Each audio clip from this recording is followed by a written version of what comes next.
दोस्तों नमस्कार।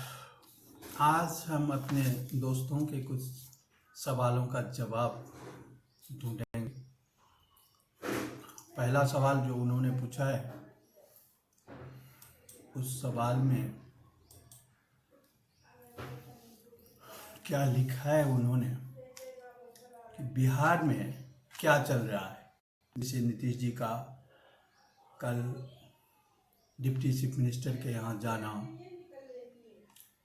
और निकलते ही मीडिया के सामने ही उन्होंने कहा कि सारा हिसाब किताब दीजिए, मेरे घर आइए। दूसरी तरफ मुख्यमंत्री सम्राट चौधरी का दिल्ली जाना और पीछे से उसी समय मंत्री विजय सिन्हा भी दिल्ली में, उनका भी मोदी जी से मिलना। इन सब बातों को देखते हुए अनेक प्रकार के मन में सवाल लोगों के उठते हैं। तो इनका सवाल यही है कि बिहार में अभी चल क्या रहा है। तो चल क्या रहा है, यही राजनीति चल रहा है, जो किसी सस्पेंस थ्रिलर से कम नहीं है। सबसे बड़ा बदलाव जो आया तो सब जनता को पता ही है कि नीतीश कुमार जी इस्तीफा दिए, राज्यसभा में गए। सम्राट चौधरी भारतीय जनता पार्टी के कोटे से पहली बार मुख्यमंत्री बन चुके हैं, जो एक इतिहास ही बना। वर्तमान में विजय कुमार चौधरी और विजेंद्र प्रसाद यादव दोनों डिप्टी सीएम की भूमिका में हैं। भारतीय जनता पार्टी अभी ड्राइविंग सीट पर है, जिससे सत्ता का नया केंद्र तैयार हो रहा है। अब नीतीश जी का अचानक डिप्टी चीफ मिनिस्टर के यहाँ जाना, उनके आवास पर पहुँचना, तस्वीरें, वीडियो, ये सब चर्चा में है।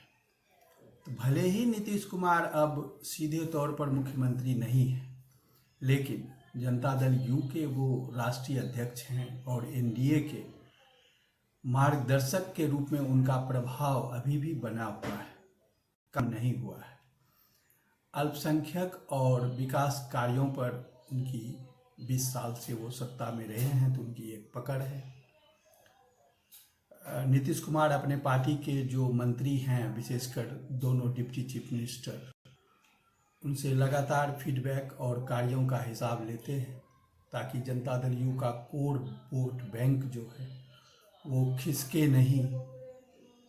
विजय चौधरी का हालिया बयान कि अल्पसंख्यकों को डरने की ज़रूरत नहीं है और यह सरकार भी नीतीश कुमार के सिद्धांतों पर ही चलेगी, यह साफ दिखाता है कि नीतीश कुमार पर्दे के पीछे से जनता दल यूनाइटेड के मंत्रियों के जरिए सरकार की नीतियों को लगातार संतुलित कर रहे हैं। अब दूसरे बिंदु पर आते हैं कि सम्राट चौधरी दिल्ली गए, विजय सिन्हा भी दिल्ली गए। तो सम्राट चौधरी का दिल्ली जाना सीधे तौर पर केंद्रीय आलाकमान के साथ तालमेल बिठाने की एक कवायद है। गठबंधन सरकार में विभाग का बंटवारा हमेशा से एक जटिल मुद्दा होता है। सम्राट चौधरी भाजपा के केंद्रीय नेतृत्व, प्राइम मिनिस्टर मोदी, अमित शाह और जेपी नड्डा से मिलकर बिहार में सुशासन और आने वाले चुनाव के लिए एक मजबूत रोडमैप तैयार कर रहे हैं। पार्टी पर पकड़ का जहां तक सवाल है, तो पहली बार बिहार में भाजपा का सीएम होने के कारण सम्राट चौधरी पर अपनी ही पार्टी के वरिष्ठ नेताओं को संतुष्ट रखना, जनता दल यूनाइटेड के साथ संतुलन बनाए रखने का दोहरा दबाव भी है। पूर्व उप मुख्यमंत्री और वर्तमान कैबिनेट में कृषि मंत्री विजय कुमार सिन्हा का दिल्ली दौरा, प्रधानमंत्री नरेंद्र मोदी जी से मुलाकात इस समय सबसे ज़्यादा चर्चा बटोर रहा है, सुर्खियां बटोर रहा है। एक विभाग बदले जाने का अंतर्विरोध है पहले से ही। विजय सिन्हा पहले डिप्टी सीएम थे, लेकिन नई व्यवस्था में उन्हें दूसरा विभाग सौंपा गया है, कृषि। दिल्ली में जब पत्रकारों ने उनसे पूछ लिया कि क्या उन्हें विभाग बदले जाने का कोई दर्द है, तो उन्होंने कहा कि वे तो बेदर्द हैं, उन्हें दर्द का नहीं होता है। वे भाजपा के अनुशासित सिपाही हैं और कमांडर का जो आदेश होगा उसका पालन करेंगे। याद रखिए, जिस दिन सम्राट चौधरी के नाम का प्रस्ताव मुख्यमंत्री के लिए किया गया था विजय सिन्हा के द्वारा, उस दिन भी बाहर निकलकर मीडिया को उन्होंने ऐसा ही बयान दिया था कि कमांडर ने जैसा आदेश दिया वैसा मैंने किया। तो राजनीतिक गलियारों में चर्चा तेज है कि भाजपा के अंदरूनी गुटों और वरिष्ठ नेताओं के बीच विभागों को लेकर जो खींचतान चल रही है उसे शांत करने के लिए ही विजय सिन्हा को दिल्ली लाया गया, या वो अपनी बात रखने वहां पहुंचे। तो कुल मिला के बिहार में इस समय वर्चस्व और संतुलन, मतलब पावर भी और बैलेंस भी, दोनों का खेल चल रहा है। भारतीय जनता पार्टी पहली बार मुख्यमंत्री पद पाकर अपनी नीतियां लागू करना चाहती है। जाहिर सी बात है कि जहां जहां भाजपा सत्ता में आती है तो वह अपने एजेंडा को आगे करेगी। वहीं नीतीश कुमार राज्यसभा में रहने के बावजूद भी बिहार में जेडीयू के मंत्रियों और अपने बेटे निशांत कुमार, जो हाल ही में कैबिनेट में शामिल हुए, उसके जरिए अपनी पकड़ कमजोर होने देना नहीं चाहते। दिल्ली के चक्कर इसी बात का संकेत है कि पटना की नई सरकार की चाबी अभी भी काफी हद तक दिल्ली दरबार के फैसलों पर निर्भर है। अब सवाल है जो हमारे दूसरे ने पूछा है कि कर्नाटक की राजनीति को आप कैसे देखते हैं। अभी चूंकि कर्नाटक पूरे मीडिया में जोर शोर से जगह बनाए हुए है कर्नाटक का राजनीतिक मामला, तो पिछले 3 साल से राज्य में जो चल रही थी उठापटक और पावर शेयरिंग फार्मूला, उस सब का सस्पेंस का अब अंत हो गया। वर्तमान में सत्ता का एक महापरिवर्तन कहिए हो गया। सिद्धरमैया का इस्तीफा और डीके शिव कुमार का उदय, ये घटना कर्नाटक में हुआ है। कांग्रेस आला कमान का जो तय फार्मूला था उसके तहत आखिरकार उन्होंने नेतृत्व परिवर्तन कर ही दिया। सिद्धरमैया ने अपने पद से इस्तीफा दिया और राज्यपाल थावरचंद गहलोत ने उनका इस्तीफा स्वीकार भी कर लिया।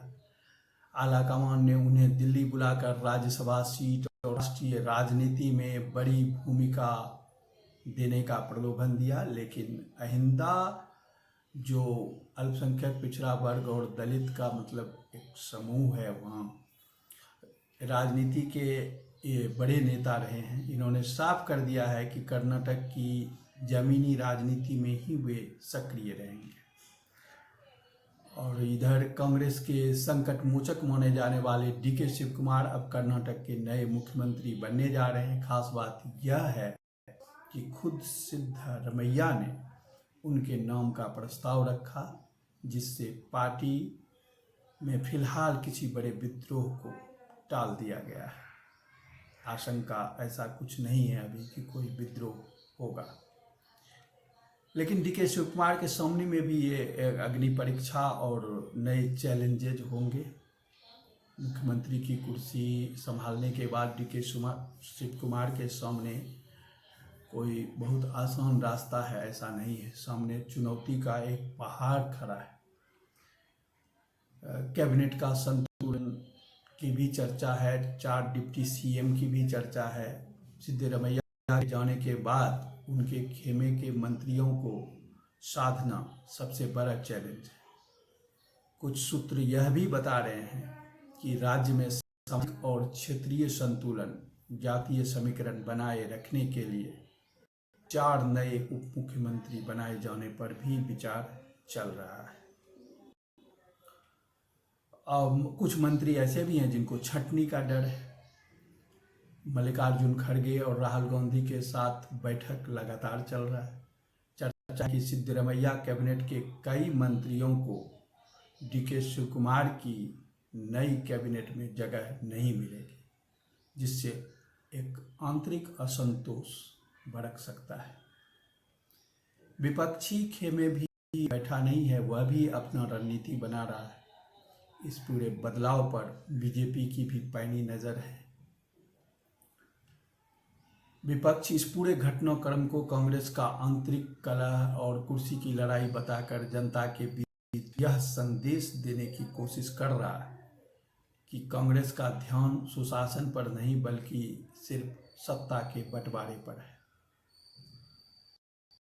भाजपा की घेराबंदी भी है इसमें भाजपा के द्वारा। भाजपा इस ताक में है कि कैबिनेट फेरबदल के दौरान जो भी विधायक या मंत्री असंतुष्ट दिखे या असंतुष्ट होंगे, उन्हें अपने पाले में लाकर सरकार को घेरा जाए।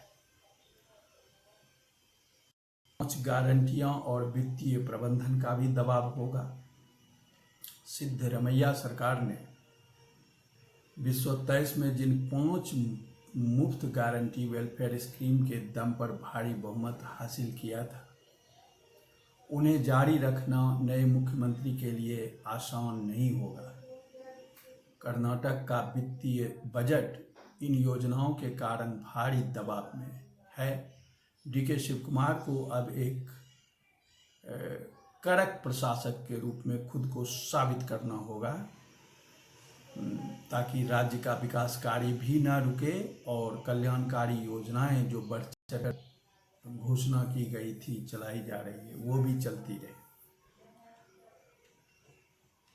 तो कुल मिलाकर कर्नाटक की राजनीति इस समय एक ट्रांजिशन फेज में है, ट्रांजिशन फेज से गुजर रही है। कांग्रेस ने एक बेहद संवेदनशील सत्ता हस्तांतरण का एक शांतिपूर्ण तरीके से इसको निपटाने की कोशिश की है, लेकिन असल परीक्षा अब शुरू होगी डीके शिव कुमार को अपनी सरकार बचाने और 2028 के आगामी विधानसभा चुनाव के लिए पार्टी को मजबूत करने के लिए सिद्धारमैया के अहिंदा वोट बैंक और अपने बोकालिंगा आधार के बीच एक संतुलन बनाना होगा।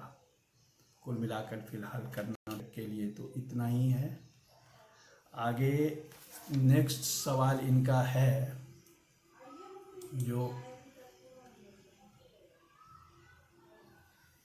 मोदी सरकार को लेकर है कि आर्थिक संकट में ये मोदी सरकार क्या आर्थिक संकट में फंसी है या कंपैरेटिवली दुनिया के और देशों के बनिस्बत अच्छा कर रही है,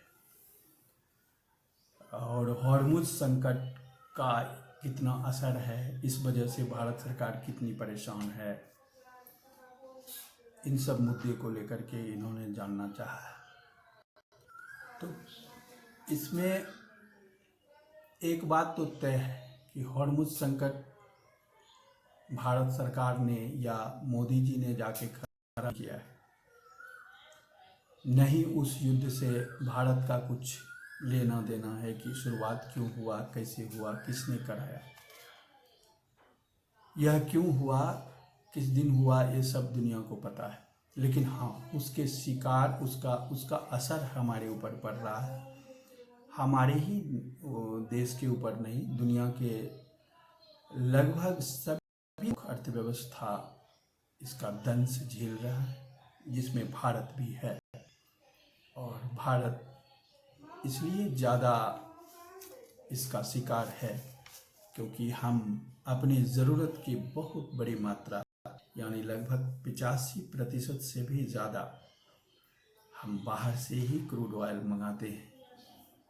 तो इसलिए हमारे ऊपर तो इसका ज़्यादा भारत के ऊपर असर होगा ही। ग्लोबल मार्केट्स में फिर भी अगर हम देखना चाहें कि भारत कहाँ खड़ा है इस समय, तो ग्लोबल मार्केट मंदी का दौर है, उसके बावजूद भारत के आर्थिक बुनियादी ढांचे जो हैं वो मजबूत ही है। अब कुल मिलाकर के जो पैमाना है, तो कोई भी एकेडमिक डिस्कशन या चर्चा में लोग तो उसको ही देखेगा। तो जीडीपी ग्रोथ संयुक्त राष्ट्र संघ ने विश्व 26 के लिए भारत का विकास दर 6.4% अनुमान लगाया है, जबकि सरकार का इकोनॉमिक सर्वे इसे और अधिक लगभग 7.4% आंक रहा है। अमेरिका, यूरोप और चीन जैसी बड़ी अर्थव्यवस्था की तुलना में ये वृद्धि दर काफ़ी बेहतर है। विदेशी मुद्रा भंडार का जहाँ तक सवाल है तो भारत के पास वर्तमान में $690 बिलियन का विशाल विदेशी मुद्रा भंडार है।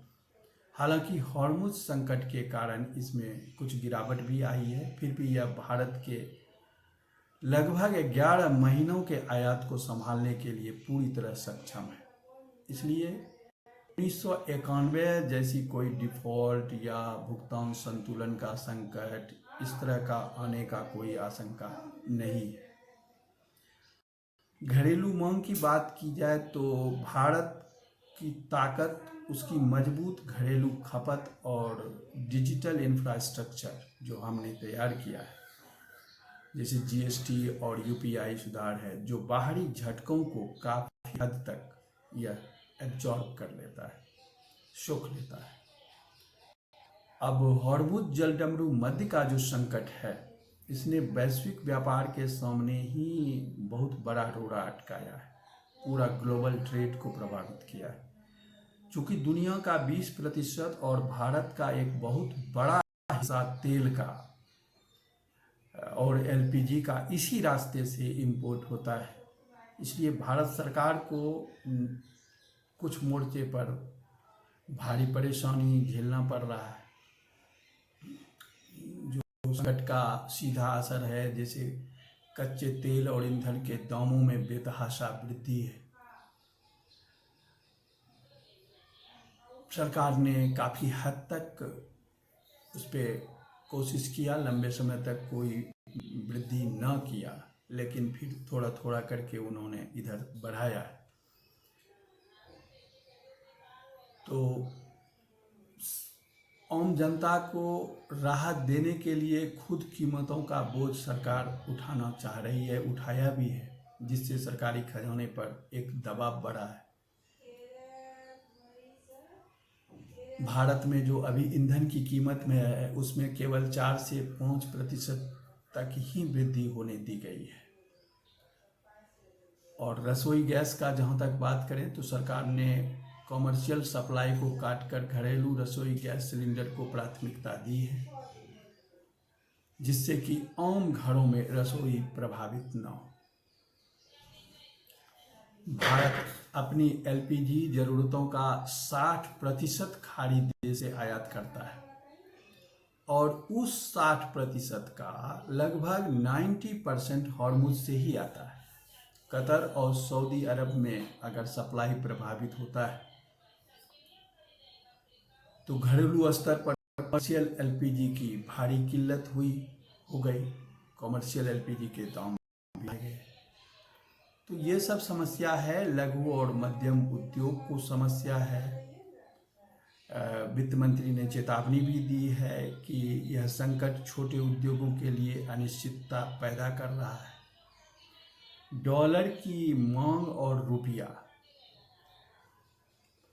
आयात महंगा हो जाता है तो देश से डॉलर बाहर जा रहा है, जिससे रुपये पर दबाव बढ़ रहा है। अब प्राइम मिनिस्टर मोदी ने भारतीय लोगों से, आम जनता से सोने के आयात और विदेशी यात्राओं को कम करने की अपील की है, ताकि डॉलर की मांग पर कुछ हद तक नियंत्रण रखा जा सके। कुल मिलाकर मोदी सरकार किसी अपनी नीतिगत विफलता के संकट में नहीं है। ऐसा नहीं है कि इन्होंने कोई पॉलिसी बनाया और उसकी वजह से संकट हुआ, बल्कि यह एक ग्लोबल भू राजनीतिक सुनामी, इसको कह लीजिए, जियोपॉलिटिकल शॉक है, जिसका सामना कर रही है दुनिया और भारत में।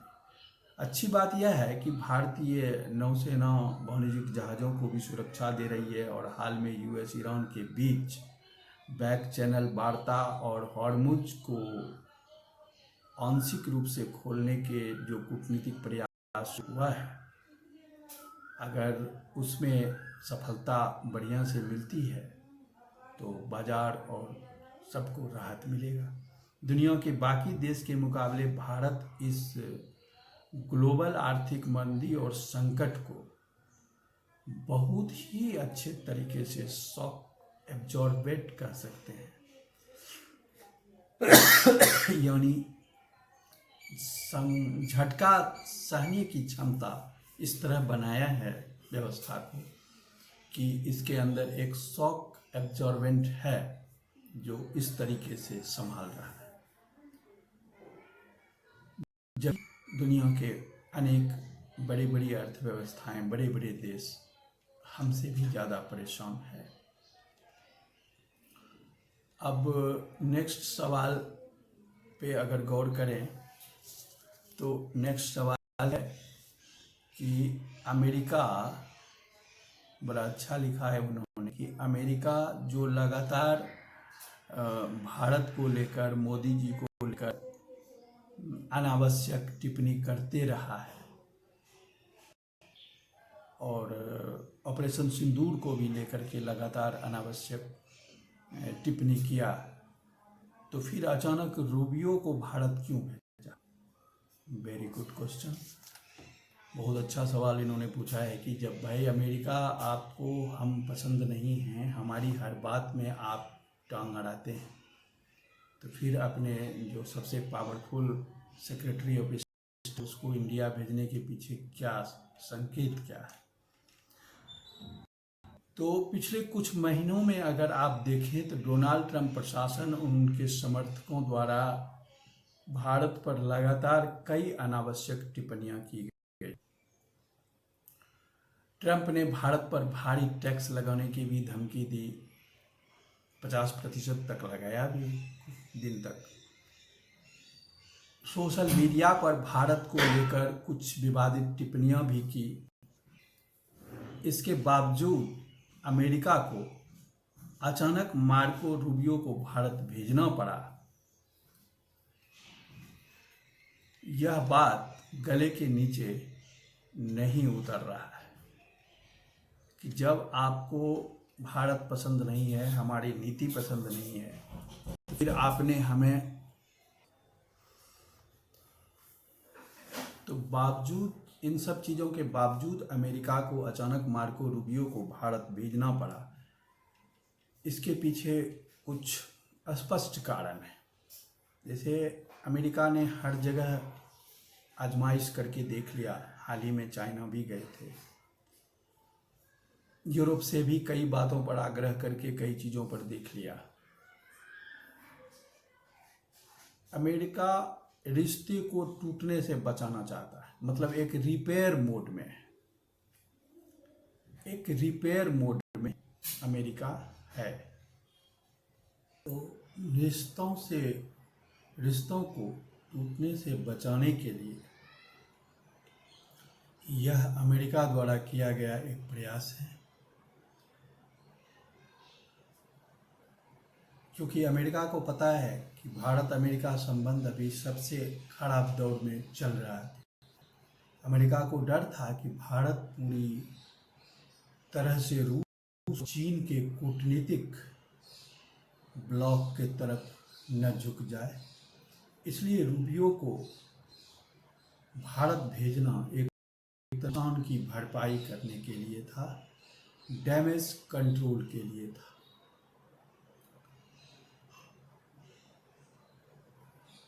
और इस डैमेज कंट्रोल में अमेरिका ने अपने सबसे पावरफुल मंत्री, secretary of state Marco Rubio को भारत भेजा। दूसरा प्रयास था अमेरिका का क्वाड को जिंदा रखना। नई दिल्ली में क्वाड देशों का, अमेरिका, भारत, जापान और ऑस्ट्रेलिया जिसका सदस्य है, इसके विदेश मंत्रियों की बैठक होनी तय थी। इंडो पैसिफिक क्षेत्र में चीन को घेरने के लिए अमेरिका को भारत की सख्त ज़रूरत है और भारत के बिना अमेरिका की बिल्कुल अधूरी है। तो इस बात के लिए भी रूबियो को भारत भेजा गया।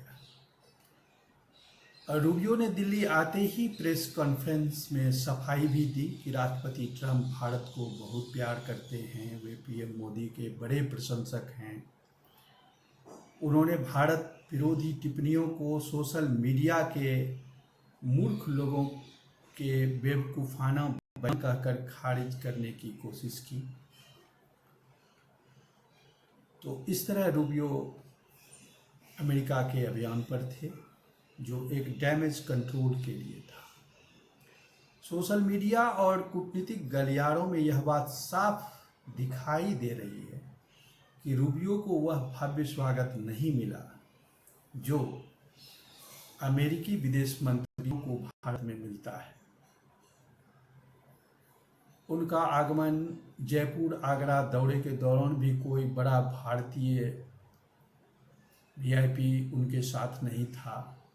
भारत के इस कड़े रुख की मुख्य वजह जैसे को तैसा टिट फॉर टैट डिप्लोमेसी है। भारत ने साफ संदेश दे दिया कि अगर अमेरिका हमारे आंतरिक मामलों पर टिप्पणी करेगा या बिना वजह दबाव बनाएगा तो भारत भी लाल कालीन उसके लिए नहीं बिछाने वाला है। कूटनीति में प्रोटोकॉल को कम करना नाराजगी जताने का एक बेहद ही स्वीकृत और कड़ा तरीका माना जाता है। दूसरा, रणनीतिक स्वायत्तता। भारत ने हाल ही में ऑपरेशन सिंदूर और रूस से तेल खरीदने के मामलों में अमेरिकी दबाव को पूरी तरह से खारिज कर दिया था। रूबियो को कम महत्व देकर भारत ने यह दिखा दिया कि वह अमेरिका का कोई जूनियर पार्टनर या पिछलग्गू देश नहीं है, बल्कि एक सॉवरेन, संप्रभु और मजबूत महाशक्ति है। इंडिया फर्स्ट की नीति को लेकर के विदेश मंत्री जयशंकर ने रूबियो के सामने ही स्पष्ट किया कि अगर अमेरिका फर्स्ट नीति है तो भारत के पास भी इंडिया फर्स्ट की नीति ही है और भारत सबसे ज़्यादा अपने जनता की ही परवाह करता है। तो मार्को रूबियो का यह दौरा जो था कोई ऐतिहासिक समझौता करने के लिए नहीं था, बल्कि सिर्फ भारत के गुस्से को शांत करने का एक प्रयास था। भारत ने बेहद सधे हुए अंदाज में अमेरिका को यह समझा दिया कि रिश्ते बराबरी और आपसी सम्मान से चलेंगे, शर्तों या धमकियों नहीं। नेक्स्ट क्वेश्चन जो उनका है उसमें चुनाव के दौरान घुसपैठिए का मुद्दा जो बंगाल में जोर शोर से उठाया गया उसको लेकर के है कि चुनाव प्रचार के दौरान घुसपैठिए का मुद्दा गृह मंत्री से लेकर सारे बड़े भाजपा नेताओं ने उठाया। तो अब शुभेंदु सरकार क्या कुछ कर रही है और ममता बनर्जी का फिलहाल क्या चल रहा है, ये दोनों सवाल इसी एक में है। तो पश्चिम बंगाल की राजनीति को समझने वाले समझ रहे हैं आज कि अब बंगाल में फिजा बदल चुका है। लंबे अरसे बाद एक ऐसी सरकार, एक ऐसी सत्ता और एक ऐसी विचारधारा लेकर आई है जिसका पहले के सरकारों से जो लंबे समय तक रही, 34 साल तक मार्क्सवादियों की सरकार थी, फिर 15 साल तक तृणमूल कांग्रेस से कहीं कोई मेल नहीं खाता है। मुख्यमंत्री की कुर्सी संभालते ही शुभेंदु अधिकारी ने अवैध घुसपैठियों के खिलाफ डिटेक्ट, डिलीट एंड रिपोर्ट, हालांकि इस प्रकार के ये स्लोगन अमित शाह हमेशा पहले भी देते रहे हैं मंच से, ये आक्रामक नीति उन्होंने लागू कर दी है। शुभेंदु अधिकारी ने अवैध रूप से रह रहे बांग्लादेशियों को सीधे शब्दों में चेतावनी देते हुए कहा है कि जल्दी जल्दी भागो, नहीं तो जो करना है सरकार करेगी। उन्होंने साफ किया है कि सरकार घुसपैठियों को जेल में रखकर सरकारी खजाने का पैसा उन पर बर्बाद नहीं करेगी। होल्डिंग सेंटर्स और सीधा बीएसएफ को भी हैंडओवर किया। जैसे नई नीति के तहत संदिग्ध घुसपैठियों को पकड़कर सीधे बॉर्डर सिक्योरिटी फोर्स को सौंपा जा रहा है ताकि उन्हें तुरंत डिपोर्ट वापस भेजा जा सके। इसके लिए सीमावर्ती इलाकों में होल्डिंग सेंटर्स बनाए गए हैं। 3000 संदिग्धों की लिस्ट भी तैयार है। सरकार ने प्रशासनिक स्तर पर मुस्तैदी दिखाते हुए करीब 3000 संदिग्ध घुसपैठियों की सूची तैयार की है। प्राथमिक सूची, उनकी नागरिकता और दस्तावेजों का वेरिफिकेशन तेज किया जा सके। और शुभेंदु सरकार ने कड़ा कदम उठाते हुए महज 7 दिन के अंदर बीएसएफ को कटीले तार लगाने के लिए 600 हेक्टेयर जमीन सौंप दी है, जिसमें रणनीतिक रूप से महत्वपूर्ण चिकन नेक कॉरिडोर की 121 हेक्टेयर जमीन भी शामिल है। अब जमीनी हकीकत पे अगर जाएं तो सरकार की इस शक्ति का असर सीमा पर दिखने लगा है। भारत बांग्लादेश सीमा चौकियों पर सैकड़ों हजारों संदिग्ध अवैध प्रवासियों की लंबी कतारें देखी जा रही, जो लीगल एक्शन के डर से खुद ही बांग्लादेश वापस भाग रहा है। और 15 साल गंवाने और भवानीपुर सीट से खुद शुभेंदु अधिकारी के हाथों हारने के बाद ममता बनर्जी इस समय गहरे राजनीतिक संकट और डैमेज कंट्रोल के दौर से गुजर रही है। हार को मानने से उन्होंने इनकार किया और वोट चोरी का आरोप लगाया। ममता बनर्जी ने इस चुनावी शिकस्त को आसानी से स्वीकार भी नहीं किया। उन्होंने प्रेस कॉन्फ्रेंस कर ये आरोप लगाया है कि केंद्रीय बल और चुनाव आयोग की मिली भगत से भाजपा ने जनादेश लूटा है और लगभग 150 सीटों की चोरी की है। उन्होंने इसे एक बड़ी राजनीतिक साजिश करार दिया है। उनके पार्टी के भीतर असंतोष और बिखराव का दौर ही चल रहा है। चुनाव की गिनती हुई नहीं, जीत की घोषणा हुई नहीं कि उनके कई प्रवक्ता पार्टी छोड़कर बाहर आकर खुद तृणमूल की आलोचना करने लगा था। ये सबने देखा है। हार के ठीक बाद तृणमूल कांग्रेस में आपसी कलह, असंतोष, ये सब खुलकर सामने आया। कई टीएमसी सांसद और विधायक पार्टी का साथ छोड़ सकता है, इसकी भी संभावना व्यक्त की जा रही है। महिला और मुस्लिम वोट बैंक का एक बड़ा हिस्सा खिसक जाने के कारण ममता अपने कैडरों को एकजुट रखने के लिए फिलहाल संघर्ष कर रही है। बंगाल में जमीन खिसकने के बाद अब ममता बनर्जी ने राष्ट्रीय स्तर पर खुद को मजबूत करने की रणनीति बनाई है। उन्हें इंडिया गठबंधन की याद भी आई है। उन्होंने घोषणा की है कि वे अब एक फ्री बर्ड, मुक्त पंछी की तरह हैं और उनका ध्यान विपक्षी नेताओं के साथ मिलकर इंडिया ब्लॉक को मजबूत करने पर होगा ताकि केंद्र की मोदी सरकार को घेरा जा सके। पश्चिम बंगाल की राजनीति इस समय बदले हुए प्रतिमान से गुजर रही है। शुभेंदु अधिकारी अपनी घुसपैठ विरोधी छवि को तेजी से भुनाकर बंगाल के प्रशासनिक ढांचे को एक अलग रंग में ढाल रहे हैं, जिससे उनके कोर हिंदू वोट बैंक में उनकी पकड़ और मजबूत हो सके। वहीं ममता बनर्जी के लिए यह एक राजनीतिक जीवन की सबसे कठिन परीक्षा है, जहां उन्हें राज्य में अपनी पार्टी को बिखरने से भी बचाना है और दिल्ली के राजनीति में अपने आप को रेलिवेंट भी रखना है। अगला प्रश्न है, और ये अंतिम सवाल है, पेपर लीक का मुद्दा और इन्होंने पूछा है कि हमेशा क्या ये पेपर लीक का मुद्दा हमेशा परेशान करता रहेगा छात्रों को, या इसका कभी कुछ समाधान निकलेगा। दूसरी बात, जब हर तरीके से शिकायत आ रही है कि शिक्षा मंत्री को हटा दिया जाए, तो केंद्र यह जिद क्यों पाल बैठा है कि उनको नहीं हटा रहा है? ये ऐसा ही सवाल इन्होंने पूछा है। ये अंतिम सवाल है और सबसे संवेदनशील है, जो सीधे तौर पर करोड़ों छात्रों के भविष्य और देश की पूरी शिक्षा व्यवस्था से जुड़ा हुआ है।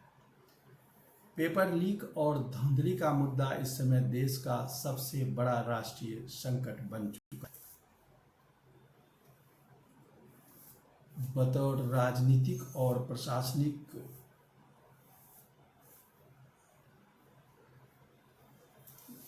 इसे अगर राजनीतिक और प्रशासनिक विफलता ही न माना जाएगा, बल्कि इसके पीछे और भी कई कारण हैं।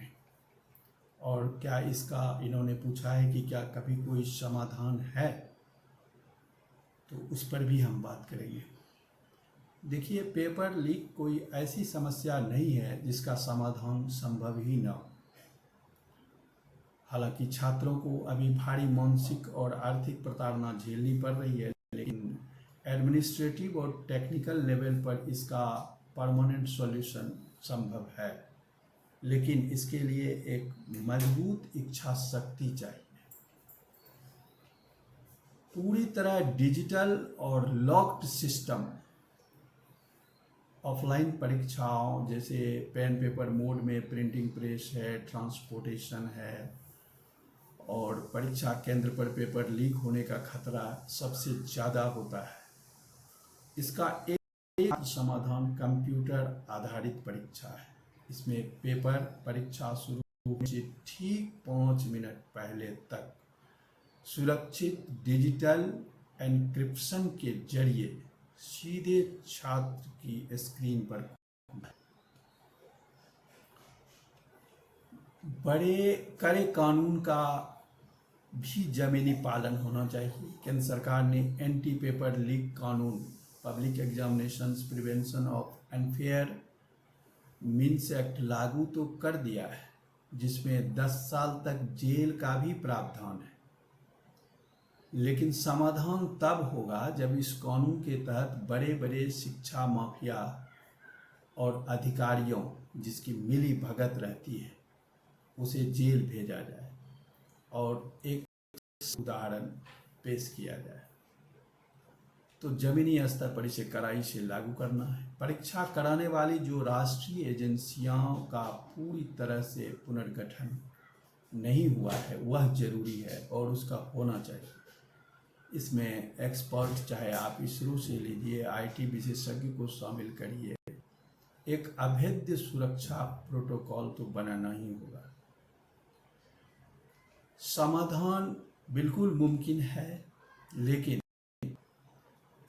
व्यवस्था में बैठे दिमागों को हटाए बिना और तकनीक को पूरी तरह अपनाए बिना छात्रों की यह परेशानी पूरी तरह खत्म नहीं होगी। सबसे ज़रूरत है इस नेक्सस को तोड़ना जो विद्यार्थियों के हक हिस्से को मार रहा है, उनके भविष्य को बर्बाद कर रहा है। अब एक दूसरा इसी में एक सवाल था कि इतने सारे कॉर्नर से डिमांड हो रहा है कि शिक्षा मंत्री को हटा दिया जाए, तो फिर हटा क्यों नहीं रहा? क्या इसमें कौन सा प्रतिष्ठा जोड़ लिया है एनडीए सरकार ने, केंद्र की मोदी सरकार ने? लोकतांत्रिक व्यवस्था में नैतिक आधार पर शिक्षा मंत्री के इस्तीफे या उन्हें हटाए जाने का मांग उठना कोई अनुचित नहीं है, लेकिन सरकार जो रुख अपनाए बैठी है, इस सब के बावजूद उसके पीछे गहरी राजनीतिक और रणनीतिक वजह भी है। जैसे सरकार नहीं चाह रही है कि वह विपक्ष के सामने कमजोर दिखे। भारतीय राजनीति में जो सत्ताधारी दल विशेषकर वर्तमान सरकार, इसका यह पुराना एक ट्रैक रिकॉर्ड रहा है कि वह विपक्ष के दबाव में आकर कभी घुटने नहीं टेकती है। सरकार को लगता है कि अगर उन्होंने चौतरफा डिमांड के बाद शिक्षा मंत्री को हटा दिया तो यह विपक्ष की बहुत बड़ी राजनीतिक जीत मानी जाएगी और सरकार रक्षात्मक स्थिति में आ जाएगी, जो सरकार नहीं चाहती है। दूसरा, सरकार के भीतर यह सोच भी है कि पेपर लीक एक सिस्टमैटिक फेल्योर है, व्यवस्था से जुड़ी हुई विफलता है, जिसमें प्रशासनिक अधिकारी, प्रिंटिंग प्रेस, स्थानीय माफिया, कुछ कोचिंग इंस्टीट्यूट सब शामिल हैं। सरकार का तर्क है कि केवल मंत्री को हटा देने से बीमारी ठीक नहीं होगी, बल्कि पूरी व्यवस्था को अंदर से ही ठीक करना होगा। मंत्री को हटाना समस्या से भागने जैसा संदेश दे सकता है। सरकार अक्सर सुप्रीम कोर्ट की निगरानी, सीबीआई जांच और उच्च स्तरीय समितियों की रिपोर्ट का इंतजार करती है। वे किसी भी राजनेता पर सीधे कार्रवाई करने से पहले कानूनी और प्रशासनिक जांच रिपोर्ट को आधार बनाना चाहते हैं, ताकि पार्टी के भीतर और बाहर कोई गलत संदेश न चला जाए। दूसरी बात है कि वर्तमान राजनीतिक परिदृश्य में सरकार अपनी पार्टी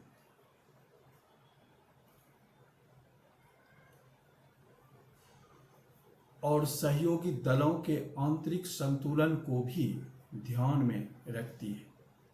किसी कैबिनेट मंत्री को अचानक हटाना सरकार की स्थिरता या पार्टी के आंतरिक समीकरणों को प्रभावित कर सकता है।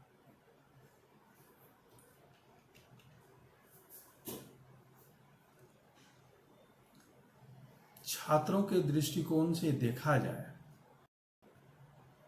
तो सरकार की यह जिद पूरी तरह से असंवेदनशील लगती है, क्योंकि युवा सिर्फ एक निष्पक्ष परीक्षा और पारदर्शी भविष्य चाहता है। लेकिन राजनीति का क्रूर नियम है, ये नैतिकता से ज़्यादा यहाँ नैरेटिव की लड़ाई होती है। सरकार इस समय मंत्री को हटाने के बजाय कड़े प्रशासनिक एक्शन और कानूनी जांच दिखाकर डैमेज कंट्रोल करने की कोशिश कर रही है। फिलहाल पेपर लीक को लेकर के तो इतना ही लग रहा है कि सरकार ने फिलहाल शिक्षा मंत्री को न हटाने का मन बनाया हुआ है। दूसरी तरफ यह भी संदेश देना चाह रही है कि हम कड़ाई से जांच कर रहे हैं, दोषियों को सजा देंगे। इन सब बातों को देखते हुए फिलहाल तो इतना ही है। धन्यवाद। Thank you.